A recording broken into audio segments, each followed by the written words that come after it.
Good morning students. आज हम लेने जा रहे हैं लास्ट टॉपिक से रिलेटेड एक बोर्ड परीक्षा में आया हुआ सवाल। बोर्ड परीक्षा के अंदर जब ये अपने एनसीईआरटी सिलेबस चला था तो उस समय ये इस टाइप से आपको सवाल पूछ लेंगे। अब ये स्थिति क्या है, देखो आप हमारे पास ये देने के बाद सीधा ये पूछेंगे कि इस रासायनिक अभिक्रिया के अंदर क्या प्रतिक्रिया हो रही है। प्रतिक्रिया का मतलब क्या दिया है, धारण होना या प्रतिलोमन होना या रेशमीकरण। इसमें इन तीनों में कौन कौन सी प्रक्रिया हो रही है वो आपको समझाना है। ठीक है, बिल्कुल सिंपल है। ये हमारे पास एक मुख्य यौगिक है, देखिएगा ये एक क्या है, मुख्य यौगिक है ये वाला। ठीक है, अब आप इसमें देख रहे हो C2H5 जुड़ा हुआ है, एक CH3 एक तरफ H और इधर जुड़ा हुआ है कोई X समूह, कोई भी समूह जुड़ा हुआ है। ठीक है, अब हुआ यूं कि जब हम इस यौगिक की क्रिया किसी समूह से करवाते हैं, जैसे यहां ये समूह है ना, चलो मैं इसको रेड मार्क कर देता हूं ताकि आपको पता चले कि हाँ ये समूह। ठीक है, ये कोई Y समूह है जिसकी आप इसके ऊपर क्रिया करवा रहे हो। अब पहला स्टेप जो है, पहला स्टेप ये कह रहा है कि जब हम इस यौगिक की क्रिया Y से करवाते हैं तो ये Y समूह जो होता है ना, ये इसमें से X समूह का क्या कर देगा, प्रतिस्थापन कर देगा, उसको वहां से हटा देगा। लेकिन जब ये यहां से हटता है तो देखो ये Y की स्थिति ये आ जाती है, ये इसके साथ में यहां पर क्या हो गया, जुड़ गया। इसने क्या किया, X को हटा दिया। X का मतलब यहां पर कोई हैलोजन समूह ले लो आप, और Y मतलब कोई नाभिक नहीं ले लो, बस ये भी हो सकता है। ठीक है, अब देखिए आप इस स्थिति को देखो, ये कार्बन है, इधर हैलोजन जुड़ा हुआ है, इधर CH3 समूह जुड़ा हुआ है, इधर H जुड़ा हुआ है, इधर C2H5। जब हमने इस Y की क्रिया इससे करवाई तो हमें ये उत्पाद प्राप्त हुआ। ये उत्पाद कौन सा है, जैसे A उत्पाद प्राप्त हुआ। इसमें और इसमें क्या अंतर आ रहा है, आपको दिख रहा है, इसमें और इसके अंदर केवल इतना ही फर्क है कि साहब यहां पर हैलोजन था और अब ये कोई नाभिक नहीं या कोई दूसरा समूह आके जुड़ गया है, बाकी कोई चेंज नहीं है। आप देख रहे हो C2H5 अपने स्थान पर, H अपने स्थान पर है, CH3 अपने स्थान पर है। यानी इस रिएक्शन के अंदर यहां से यहां तक जब अपन यूं चलते हैं इस क्रिया में इधर की तरफ, तब आप देख रहे हो कि कार्बन जो है, जो असम्मित कार्बन है या जो किरैल कार्बन है, इस किरैल कार्बन के ऊपर हम इसको किरैल कार्बन के रूप में प्रदर्शित कर रहे हैं। तो इस कार्बन से जुड़े हुए जितने भी बंध हैं या आबंध है उसका विन्यास चेंज नहीं हो रहा है। तो ये प्रक्रिया कौन सी कहलाती है, धारण की प्रक्रिया कहलाती है। तो ये ए जो हुआ है ये प्रक्रिया क्या कहलाएगी, धारण, जिसमें विन्यास की अखंडता बनी रहती है। किसकी, सी की। कार्बन आबंध विन्यास की प्रति ये क्या कहते हैं, अखंडता बनी रहती है। ये ए उत्पाद हो गया। ठीक है, अब हम इसका दूसरा पैटर्न चलते हैं, इस तरफ चलिए आप। कभी कभार क्या होता है, जरूरी नहीं है कि सारे समूह ऐसे ही हो। अब अगर ऐसी स्थिति बन जाए कि आपने इसकी क्रिया Y से करवाई, हैलोजन तो हटा, लेकिन अब यहां दिख रहे हो आप Y की स्थिति यहां पर आ गई, ये यहां जुड़ा हुआ है। ठीक है, अब देखो आप इसमें और इसमें क्या चेंज आया। इसमें आप देख रहे हो कि ये जो कार्बन है किरैल कार्बन, इस किरैल कार्बन में पहले C2H5 ये तो अपनी जगह पर ही है, लेकिन H और CH3 पहले यहां थे, अब दूसरी तरफ चले गए। विन्यास क्या हो गया, परिवर्तित हो गया। यानी यहां हम ये कह सकते हैं कि यहां से यहां तक की स्थिति जब आप लेते हो, इधर वाली ये स्थिति, ये तो इधर वाली स्थिति है ना, इस स्थिति में हम कहते हैं कि इसकी अखंडता क्या हो जाती है, नहीं रहती है। अब इसमें विन्यास चेंज हो रहा है, और विन्यास का चेंज होना कौन सी प्रतिक्रिया कहलाती है, प्रतिलोमन कहलाती है। तो यहां से यहां अब ये कौन सा, ये उत्पाद बना है, ये कौन सा उत्पाद बना है, बी उत्पाद बना है। तो इसको क्या नाम दोगे आप, इसको नाम देंगे प्रतिलोमन। क्या कहते हैं, ये प्रतिलोमन की क्रिया हो रही है। तो धारण, इस विन्यास को ये बनाए रखता है, तब तो धारण की प्रक्रिया होगी। और अगर इस विन्यास का पलटवार हो जाता है, उल्टा हो जाता है, किसी भी तरीके से ये विन्यास चेंज हो गया, तो इसको क्या कहते हैं अपन, प्रतिलोमन के नाम से जानेंगे। ठीक है, तो धारण और प्रतिलोमन को इस प्रकार से प्रदर्शित करते हैं। अब आपको सवाल ये पूछेंगे, ये तो मैंने यहाँ पर ये लिख दिया है, ठीक है, ये सवाल का आंसर भी साथ में है। ये सवाल यही था हमारे पास कि भाई ये 3 दे देंगे आपको, ठीक है। अब ये मुख्य यौगिक ये है, आप कहेंगे अगर ये स्थिति आ रही है तो इसको क्या कहते हैं, और ये स्थिति आती है तो इसको किस प्रकार से दर्शाया जाता है। तो ये अपना ये त्रिविम रसायन का रासायनिक पहलू है, उस पहलू के अंदर हम यही कहते हैं। एक तो नाम ध्यान रखिएगा प्रकाश की समानता के बारे में, उसके बाद डी और एल रूप बताना है, डी एल रूप के बाद हमने क्या लिया, ये धारण, प्रतिलोमन और रेशिमीकरण। इसमें धारण और इसकी जो प्रक्रियाएं थी, इसमें आपने SN1 और SN2 अभिक्रिया का भी उदाहरण हमने लास्ट वीडियो के अंदर लिया था, वो उदाहरण भी अच्छे तरीके से करिएगा और इस उदाहरण को भी ध्यान रखना है। ठीक है, तो आप इसको स्क्रीनशॉट लेके इसको नोट कर दीजिए। ओके, हाँ जी। अब देखिए, अब अपना जो टॉपिक है वो इस पार्ट का सबसे लास्ट पॉइंट है, वो है पॉलीहेलोजन यौगिक।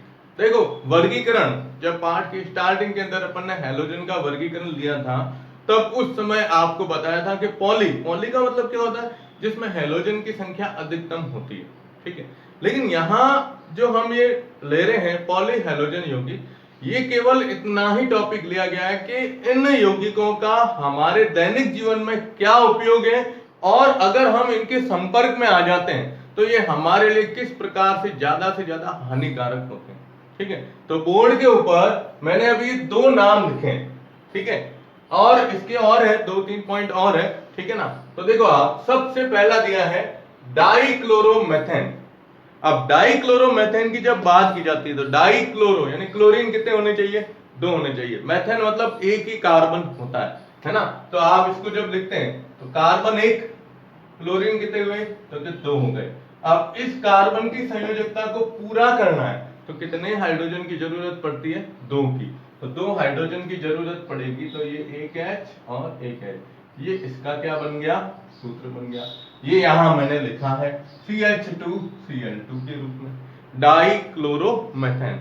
अब इसका उपयोग क्या है, तो देखो ज्यादातर हम ये कहते हैं जितने भी चाहे हैलाइड हो चाहे अल्कोहलिक समूह हो, ये सब विलायक के रूप में काम में लिए जाते हैं। क्योंकि मैंने आपको पहले बताया कि समान समान को घोलता है। समान समान को घोलने का मतलब कि कोई भी कार्बनिक पदार्थ को अगर आपको किसी में घोलना है, तो अगर वो जल में आसानी से नहीं घुलता है, इसका मतलब वो किसमें घुलेगा, कार्बनिक यौगिक के अंदर ही घुलता है। ठीक है, तो यहाँ विलायक देखो सबसे पहला दिया है उपयोग में कार्बनिक, या ये कह सकते हैं विलायक के रूप में यूज में लेना। ठीक है, उसके बाद आता है पेंट में, पेंट जो हम कलर करते हैं, तो कलर चाहे वो ऑयल पेंट हो चाहे डिस्टेम्बर हो, कोई भी हो, किसी भी प्रकार का कलर होता है, उस कलर के अंदर सारे केमिकल मिले होते हैं और मुख्य रूप से यही सारे केमिकल काम में लिए जाएंगे। एरोसोल प्रणोदक, प्रणोदक का मतलब होता है इसमें ठंडा करना, सुरक्षित कहते हैं ना, संरक्षित करने की प्रक्रिया होती है। एरोसोल, नाम आ रहा है एरोसोल, यानी वायु और द्रव, या तो वायु द्रव हो सकता है या वायु के साथ में और कोई वाष्प अवस्था के अंदर कोई ऐसे पदार्थ हो, उनका मिश्रण होता है, उसको एरोसोल के नाम से जाना जाता है। ठीक है, इसके रूप में लेते हैं। फिर आता है, देखो यहां नाम दिया है औषधि निर्माण के अंदर। औषधियां तो आप जानते ही हो, कोई भी आप दवाई लेते हो, दवाई के ऊपर फॉर्मूले लिखे होते हैं, और वो फॉर्मूले ज्यादातर क्या होते हैं, सब केमिस्ट्री से रिलेटेड होते हैं। ठीक है, तो उसके निर्माण में। फिर दिया है धातुओं की सफाई और फिनिशिंग के अंदर भी इसका क्या कर सकते हैं अपन, उपयोग कर सकते हैं। अब ये सारे उपयोग इसके दिए गए, ठीक है। अब उपयोग तो ले लिया हमने, तो उपयोग के साथ साथ अपना प्रभाव भी तो होता है ना, हमें इनसे बचना चाहिए। क्यों? क्योंकि यहाँ देखो आप इसके प्रभाव, अब इसके प्रभाव में सबसे पहला है कि अगर हम इसके कांटेक्ट में आ गए तो ये हमारे केंद्रीय तंत्रिका तंत्र नर्वस सिस्टम को प्रभावित करता है। नर्वस सिस्टम जो होता है, तंत्रिका तंत्र, इसको पूर्ण रूप से ये प्रभावित करेगा। और जब ये नर्वस सिस्टम को प्रभावित करेगा तो उसके हिसाब से देखो, सोचने, ये क्या कहते हैं अपन, श्रवण यानी देखना, ये सुनना, सॉरी, सुनने की क्रिया, एक सुनने की और देखने की क्षमता धीरे धीरे क्या होती जाती है, कम होती जाती है। क्या लिखा है? श्रवण और दृश्य क्षमता में आंशिक क्षीणता आना, यानी थोड़ी सी क्या होना, कमी हो जाना। वो कब होगा? जब हम इस यौगिक के डायरेक्ट कांटेक्ट में आते हैं। फिर दिखा है चक्कर आना, अब चक्कर आएगा, सिर दर्द वगैरह सब चीजें होती है। त्वचा पर प्रभाव, त्वचा के ऊपर अगर अपन इसको हाथ में ले लें, हमारी त्वचा के ऊपर अगर ये पदार्थ थोड़ा सा भी लग गया तो त्वचा में जलन उत्पन्न करेगी, लाल हो जाएगी, कुछ भी इसमें रिएक्शन हो सकता है। ठीक है। फिर है कि अगर आप इसके कांटेक्ट में आए और बाई चांस ये पदार्थ आपकी आंखों में चला गया, तो अपने आंख का सबसे मुख्य भाग कौन सा होता है? कॉर्निया, है ना, ये इस कॉर्निया को जला देता है, तो जलन उत्पन्न होती है, जलाना, यही चीज होती है।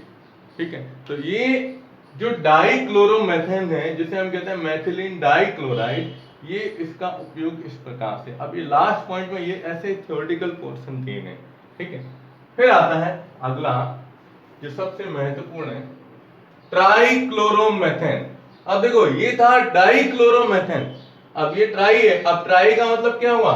इसमें से एक एच और हटा दो, यानी देखिए सी 1 2 और 3 तो आ गए क्लोरीन, और एक क्या आ गया? एच। अब देखो आप इसमें, इसका सूत्र क्या बनेगा? CHCl3, ये क्लोरोफॉर्म। वैसे इन यौगिकों को हेलोफॉर्म कहा जाता है।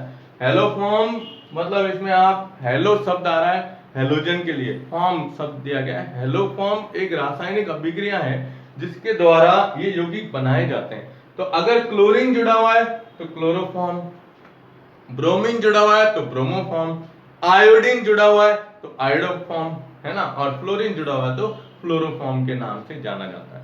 अब यहाँ अपने जो एनसीईआरटी सिलेबस है, उस सिलेबस के अकॉर्डिंग केवल अपन को इसके उपयोग और प्रभाव बताए गए, लेकिन अगर आप इसको और ज्यादा डिटेल में पढ़ना चाहें इसके बारे में, इनकी रासायनिक अभिक्रियाओं को, चाहे ये हो, तो आप आरबीएससी की जो बुक है अपनी, उस आरबीएससी की बुक को भी साथ में सपोर्ट में रेफरेंस के हिसाब से लेके पढ़ सकते हो। ठीक है। चलिए देखिए, अब पहला उपयोग वही आया जैसे यहाँ था, कार्बनिक विलायक के रूप में, कार्बनिक विलायक के रूप में ले लिया। फिर फ्रीऑन प्रशीतक में, फ्रीऑन गैस जो होती है उसको प्रशीतक यानी उसको ठंडा करने के अंदर भी क्लोरोफॉर्म का यूज। अब फ्रीऑन कहाँ आती है?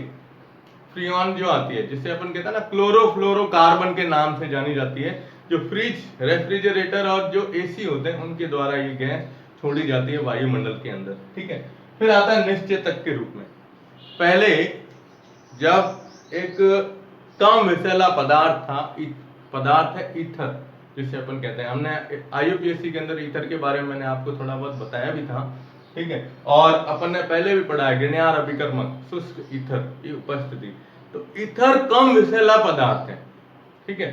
और कम विषैला पदार्थ है, इसलिए आज के समय में इस क्लोरोफॉर्म के स्थान पर जो शल्य चिकित्सा होती है, जो हम कहते हैं ना, क्या कहते हैं इसे, ऑपरेशन करवाते हैं हॉस्पिटल के अंदर, कोई भी ऑपरेशन होता है तो उसमें मरीज को बेहोश करने के लिए पहले सबसे ज्यादा इसका उपयोग किया जाता था, जिसे अपन कहते हैं निश्चेतक के रूप में। लेकिन आज के समय में अब जो अपन इसका अब उपयोग करते हैं वो किसका करते हैं? ईथर का उपयोग करते हैं, जो कम विषैला पदार्थ। ठीक है। तो निश्चेतक यानी बेहोश के अंदर काम में लिया जाता है। ठीक है। अब प्रभाव है, तो डॉक्टर जब इसका करते तो पहले इतना पता नहीं चलता था कि मरीज को कितनी मात्रा के अंदर क्लोरोफॉर्म सुंघवाना है। अगर ज्यादा मात्रा में हो जाता है तो फिर काम हो जाता है पूरा उसका, इसलिए ये अब इसके प्रभाव को कम करने के लिए इसका उपयोग करते हैं। तो देखो इसका सबसे पहला प्रभाव क्या है? तंत्रिका तंत्र को प्रभावित करना, ये भी करता है, ये भी करता है। और लंबे समय तक संपर्क में रहने पर यकृत और वृक्क, का क्षय होना, मतलब शरीर के अंदर के भाग क्या होते हैं, धीरे धीरे डैमेज होना शुरू हो जाते हैं। अगर आप इसको लंबे समय तक सुनते हैं, अगर कोई व्यक्ति करता है ऐसा काम, ठीक है। फिर त्वचा में जलन उत्पन्न होना, ये भी चीज होती है, ठीक है। तो ये तो इसके कुछ उपयोग, ये क्या कह सकते हैं, इसके प्रभाव है। आपने 10th क्लास के अंदर आपको बताया था कि क्लोरोफॉर्म को हमेशा रंगीन बोतल के अंदर रखा जाता है। इसके अंदर, रंगीन बोतल के अंदर। इसका कारण क्या है? इसका कारण ये है कि देखो, एक तो रंगीन बोतल में रखना और दूसरा है अंधेरे में। दो वर्ड याद रखिएगा, ये परीक्षा के अंदर सवाल पूछा जाता है कि क्लोरोफॉर्म को रंगीन बोतल में और अंधेरे में क्यों रखा जाता है, इसका कारण बताइए। इसका कारण ये है कि अगर हम इसको सीधा ही रखें तो ये क्लोरोफॉर्म जो होता है ये वायु के संपर्क में आकर एक विषैली गैस बनाता है। कौन सी? फास्जीन गैस का निर्माण करता है। इसकी क्रिया दी हुई है, अभी अपन लेते हैं, ठीक है। तो इसकी क्रिया को ले लेते हैं अपन। तो पहले आप ऐसा करो, इसका स्क्रीनशॉट लो, इसको बिल्कुल जैसे मैंने लिखा है वैसे के वैसे इसको कॉपी के अंदर नोट कर दिएगा, ताकि क्या, थ्योरी ज्यादा है तो अपन इसको शॉर्ट रूप में भी समझ सकते हैं, ठीक है। तो इसका स्क्रीनशॉट ले लो। ओके, अब मैं आपको इसकी रिएक्शन बता देता हूं इस क्लोरोफॉर्म की। देखो, क्लोरोफॉर्म की रिएक्शन आपने 10th क्लास के अंदर पढ़ी है कि भाई क्लोरोफॉर्म जो होता है ये वायु के संपर्क में आता है, और वायु के संपर्क में आकर क्या हो जाएगा, ऑक्सीकृत हो जाएगा।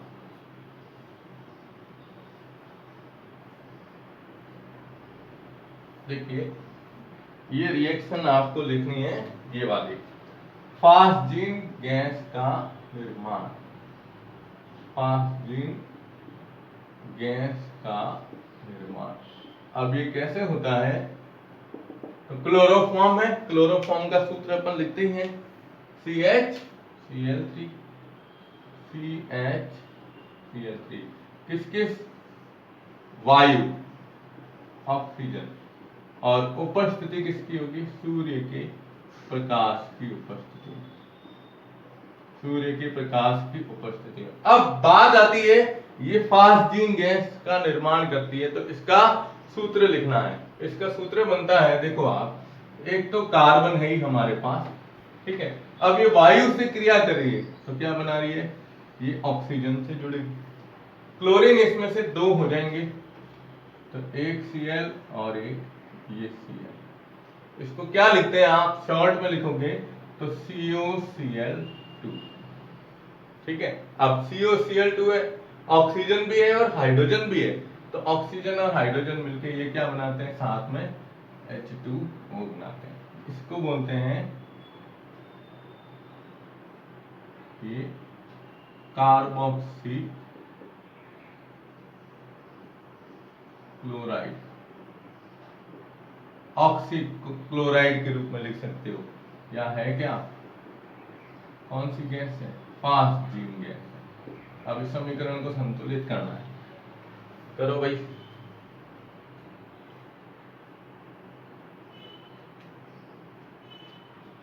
इधर ले लो दो, ऑक्सीजन दो है, इधर अपन क्या ले लेते हैं, दो ले लेते हैं। अगर दो लेते हैं तो हाइड्रोजन दो हो जाएंगे, ठीक है। अगर आप इधर दो लेते हो, क्लोरीन 6, इधर कितने हैं, दो, दो आ गया COCl2 के रूप में। तो ये तो अपने बैठेगी नहीं रिएक्शन, ठीक है। अब इसको आप लिखोगे तो देखो, ये साथ में सॉरी HCl बनेगा, ये मैंने गलत बता दिया। क्या बनता है? HCl बनता है, ठीक है। तो यहां अब आप अगर इधर दो लेते हो, ऑक्सीजन कितने, दो, तो इसके आगे लिख दो दो, आगे आ जाएंगे दो। देखो कैसे हुआ, कार्बन दो है, कार्बन दो हो गए, ये 2COCl2 बनता है, ठीक है। क्लोरीन 6 है, तो दो दो 4 हो गए ये, और दो उधर आ गए 6। हाइड्रोजन दो है, दो हो गए, ऑक्सीजन भी कितने हैं, दो हो गए। तो ये फास्जीन गैस के निर्माण की समीकरण है, ठीक है। तो ये ध्यान रखिएगा, इसको हमेशा क्या करेंगे, रंगीन बोतल में रखा जाता है। इसको क्लोरोफॉर्म को, क्लोरोफॉर्म को हमेशा रंगीन बोतल में ही रखा जाएगा। और अगर आप चाहते हो कि ये गैस नहीं बने तो क्लोरोफॉर्म के अंदर कुछ मात्रा के अंदर अल्कोहल मिला दो, एथेनॉल मिला दो, ताकि वो इस गैस को बनने नहीं देता है। ठीक है, तो आप इसका स्क्रीनशॉट ले लो। ओके, तो आज हमने ये शुरुआत कर दी है। नेक्स्ट वीडियो के अंदर अपन लेंगे ट्राई टेट्रा और डीडीटी के बारे में। ठीक है, तो नोट करते जाइएगा। धन्यवाद।